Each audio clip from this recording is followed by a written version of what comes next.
Mas Bobi datang ke saya untuk mencalonkan sebagai wali kota. Maka kemudian saya punya inisiatif untuk membekali beliau.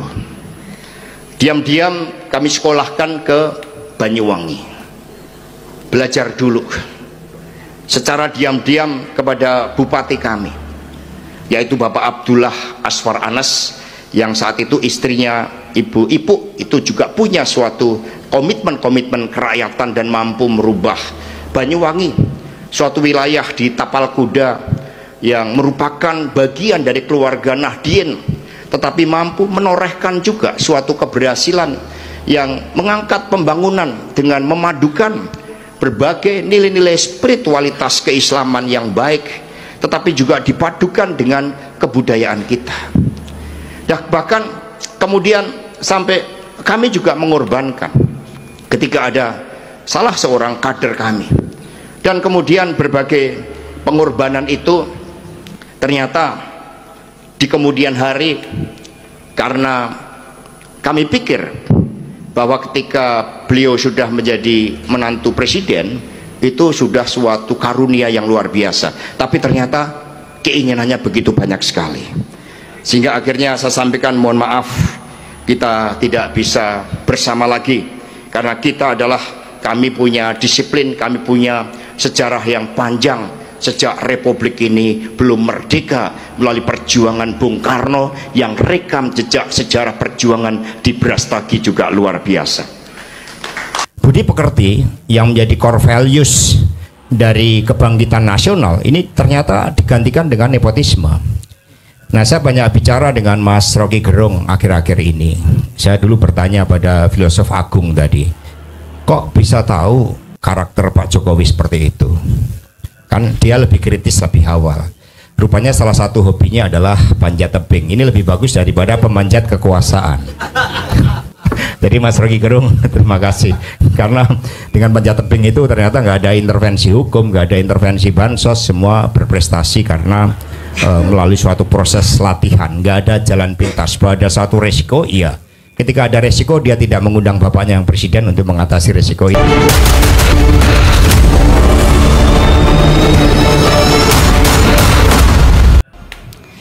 Assalamualaikum warahmatullahi wabarakatuh. Salam damai sejahtera untuk kita semuanya. Om Swastiastu, Namo Buddhaya, salam kebajikan, Rahayu.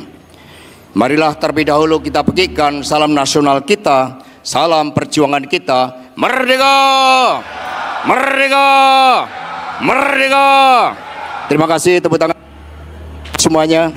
Juga rekan-rekan pers, Salsa ini ternyata dalam usianya yang muda sangat progresif, sehingga nanti dia bisa menjadi suatu sintesa antara pemikiran Bung Rocky, Mas Jumhur, kemudian juga Pak Syahganda, dan juga apa yang juga saya sampaikan, cocok menjadi kader progresif dari PDI Perjuangan. Kita lamar nanti.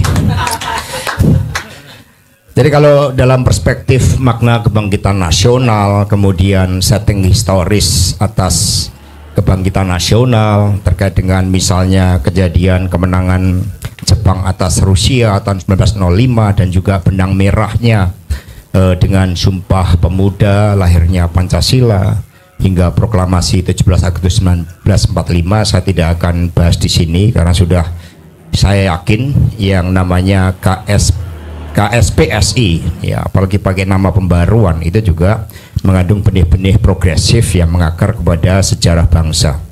Saya ingin berbicara tentang bagaimana dalam perspektif sekarang kebangkitan nasional. Kalau tadi vis a vis ya oleh Mbak Salsa dikatakan itu ada kebangkrutan nasional.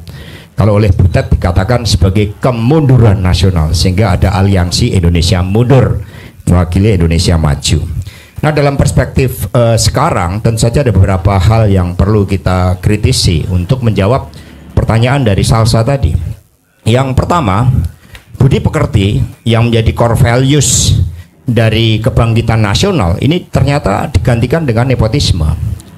Nah, saya banyak bicara dengan Mas Rocky Gerung akhir-akhir ini. Saya dulu bertanya pada filosof agung tadi, kok bisa tahu karakter Pak Jokowi seperti itu? Kan dia lebih kritis, lebih awal. rupanya salah satu hobinya adalah panjat tebing. Ini lebih bagus daripada pemanjat kekuasaan.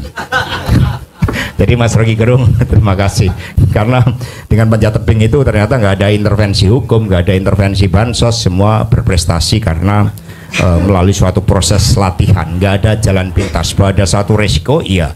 Ketika ada resiko, dia tidak mengundang bapaknya yang presiden untuk mengatasi resiko itu. Itu Mas Rocky Gerung, selamat atas prestasinya masuk di dalam Olimpiade, ya, mewakili Indonesia, luar biasa. Jadi panjat tebing yang membanggakan. Itu nanti bisa menjadi renungan penting ya bagi pemegang kekuasaan yang telah menyebabkan kebangkrutan nasional tadi. Kemudian juga Mas Jumhur, kita berikan tepuk tangan yang meriah.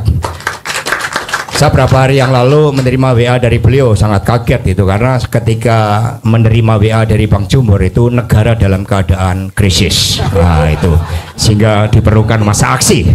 Sehingga saya langsung menanggapi WA tersebut, karena masa aksi ini harus dipimpin oleh kepemimpinan intelektual yang membumi pada akar persoalan bangsa. Juga Bang Syahganda Nenggolan, terima kasih, pernah menyatakan mau menjadi caleg PDI tapi tidak jadi, ragu-ragu apakah PDI Perjuangan bisa melakukan pelembagaan partai. Kami jawab bisa, Bang, sehingga terbukti meskipun kami penuh dengan luka di dalam pemilu 2024, itu pada akhirnya rakyat bisa memberikan kepercayaan menang 3 kali berturut-turut. Nah, jadi yang pertama tadi, budi pekerti yang menjadi core values dari Kebangkitan Nasional 1908 yang memperhatinkan kita sekarang diganti dengan nepotisme. Ini menjadi suatu persoalan pokok. Tetapi yang kedua, gagasan kebangsaan di mana Indonesia itu sebagai national state, meskipun saat itu muncul dari etnosentris, dari the Javanese centris oleh Budi Utomo, tapi kemudian dalam dialektika organisasi itu kan memunculkan suatu prinsip-prinsip kebangsaan Hindia oleh pengaruh dari Dr. Cipto Mangunkusumo, sehingga apa yang mula-mula nampak dari etnosentris kemudian berubah menjadi kebangkitan nasionalisme di dalam mensikapi terhadap politik ketertindasan yang saat ini juga kita alami, ketertindasan dalam hukum, dalam mendapatkan sumber daya karena hanya dimonopoli oleh elit penguasa. Itu yang harus kita cermati, sehingga gagasan kebangsaan yang sebenarnya mampu menyatukan kita sebagai bangsa dengan satu jiwa, satu social consciousness of man tadi dikatakan oleh Bang Syahganda, juga ada satu kesatuan dengan tanah air yang menatap masa depan Indonesia terhadap dunia. Tetapi yang sangat memprihatinkan, meminjam istilah kebangkrutan dari Salsa tadi, spirit core values dari budi pekerti itu ternyata dipersempit. Gagasan kebangsaan dipersempit menjadi family state. Jadi national state dipersempit menjadi family state. Nah, ini Bang Jumhur senang ini. Jadi national state yang lahir dari prinsip kebangsaan tadi dipersempit menjadi family state. Yang ketiga, kebebasan berorganisasi bagi kepentingan pembebasan bangsa terjajah menjadi penindasan baru dengan menggunakan instrumen hukum. Ini kan suatu hal yang sangat-sangat tragik dalam kehidupan berbangsa dan bernegara kita. Sangat menggugah seluruh instrumen rasa, pikiran yang melahirkan semangat juang bahwa kebangkitan nasional harus kita munculkan kembali seluruh spiritnya, gagasannya untuk menghadapi suatu tantangan-tantangan baru. Tetapi ketika kita berbicara nasionalisme, ya itu sangat relevan. Justru kita mengkritisi termasuk pemimpin kita yang kemudian melupakan jati dirinya di dalam membangun kualitas demokrasi di Indonesia atas dasar mekanisme 5 tahunan secara langsung oleh rakyat yang berdaulat, ternyata kemudian dimanipulasi dengan berbagai cara, termasuk menggunakan instrumen hukum di Mahkamah Konstitusi. Sehingga ini kami yakin kebangkitan nasional kali ini akan membangkitkan kembali seluruh spirit kita untuk berbicara tentang bangsa dan negara kita. Bahwa kita oleh Yudi Latif dikatakan sebagai bangsa, sebagai negara yang paripurna, yang tiba-tiba dipersempit maknanya menjadi family state tadi. Inilah yang kami yakin akan memunculkan suatu nilai-nilai, suatu perjuangan yang baru untuk melakukan suatu koreksi. Dan yang ketiga, kalau kita gagasan kebangsaan tadi menjadi family state, Yang ketiga adalah kebebasan berorganisasi menjadi instrumen hukum dan kekuasaan. Ini yang kita koreksi. Nah, kalau sekiranya kita sekarang mau berbicara tentang kaitannya antara kebangkitan nasional dengan nasionalisme, solidaritas bangsa, dan juga arah bagi generasi masa depan, maka kita ada beberapa hal yang menjadi concern kita. Yang pertama, kebangkitan nasionalisme itu kan lahir dari suatu kesadaran sebagai bangsa terjajah yang memandulkan mentalitas kita, kemudian itu karena pendidikan tidak untuk semua, pendidikan hanya untuk kaum priai saja saat itu, kemudian juga spirit nasionalisme yang meskipun pada awalnya diawali dengan sukuisme Jawa, tapi kemudian berubah. Tetapi ini paling tidak mampu menginisiasi suatu kesadaran baru di dalam cara-cara memperoleh kemerdekaan melalui suatu organisasi yang modern. Nah, yang kedua, cara pandang dan cara berpikir para tokoh kemerdekaan saat itu adalah hasil dialektika antara society view, national view, dan global view.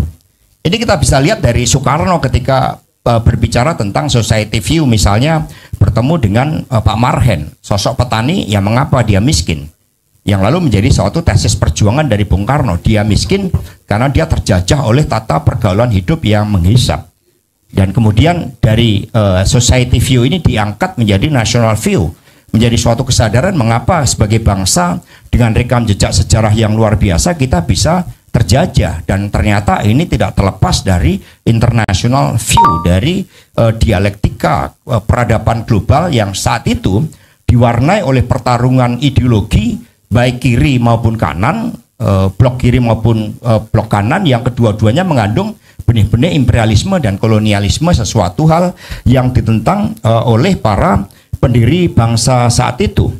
Nah, sekarang ini yang memprihatinkan kita, kesatuan pandang antara society view, national view, dan international view itu dikalahkan oleh nepotisme tadi. Jadi kembalinya akar kebangkrutan itu adalah nepotisme, yang sebenarnya melalui reformasi kita sudah mencoba lawan itu. Itu nepotisme, kolusi, dan korupsi. Tapi ini kan dibangkitkan kembali dengan menggunakan seluruh instrumen kekuasaan oleh presiden kita, yang seharusnya bisa menjadi simbol di dalam menghasilkan legasi kepemimpinan yang muncul dari bawah.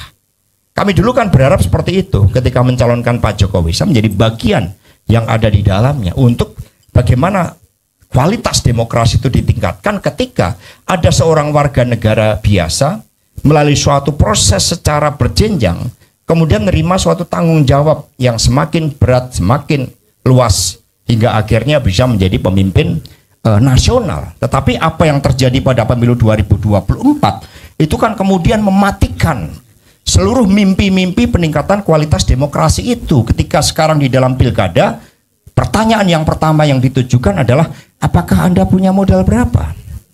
Yang kedua, Anda punya dengan sahabat hukum yang bisa menggerakkan seluruh komponen-komponen kepala desa, komponen-komponen yang memiliki suatu instrumen daya penggerak bagi pemenangan kepala desa, itu kan luar biasa. Sehingga apa yang disampaikan oleh Salsa tadi tentang kebangkrutan nasional sebagai suatu realitas saat ini untuk kita mengambil kembali saripati dari kebangkitan nasional menjadi sesuatu hal yang sangat relevan.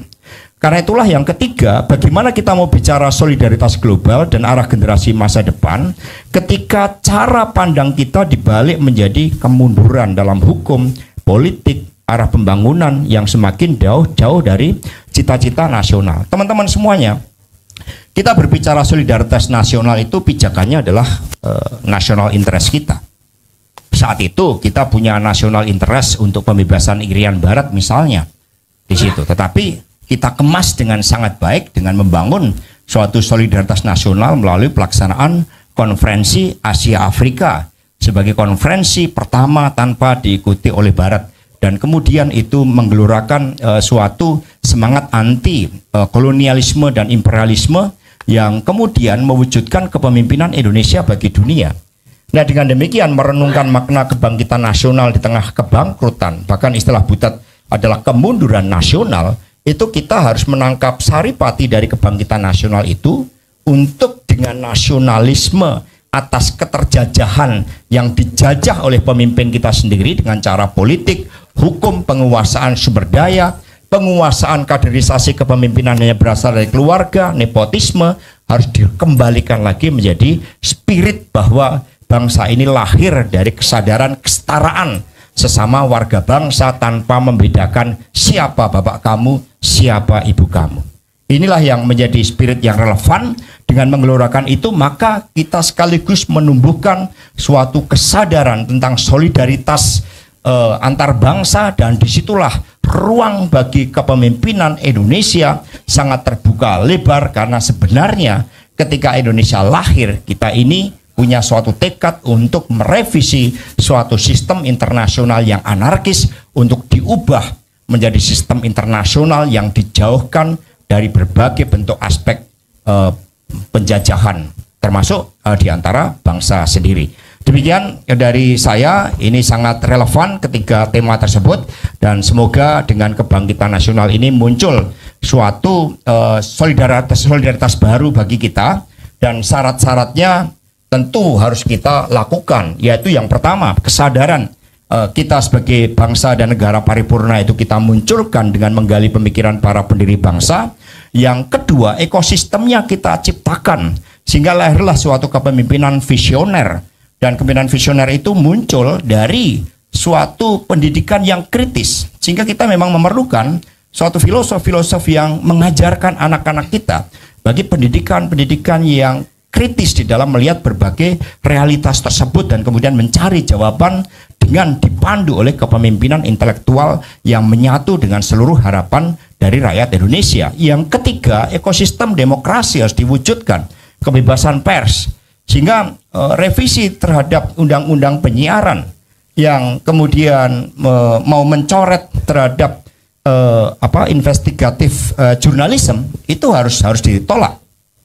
Kemudian hal-hal yang juga berkait dengan menyatunya antara civil society dan pergerakan rakyat itu juga harus dilakukan. Ini adalah syarat-syarat agar kebangkitan nasional itu kembali mewujud dalam spirit untuk mengatasi berbagai bentuk penjajahan, termasuk penjajahan di era yang modern ini. Terima kasih. Wassalamualaikum warahmatullahi wabarakatuh. Om Santi Santi Om Rahayu. Merdeka!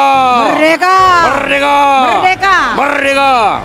Terima kasih. Demikian informasi yang dapat saya sampaikan untuk hari ini. Semoga memberi manfaat. Salam dan doa kami untuk keluarga dalam perlindungan Allah, dalam dekap kasih sayang Rahman dan Rohim Allah Subhanahu wa Ta'ala. Allahumma amin. Terima kasih. Wassalamualaikum warahmatullahi wabarakatuh.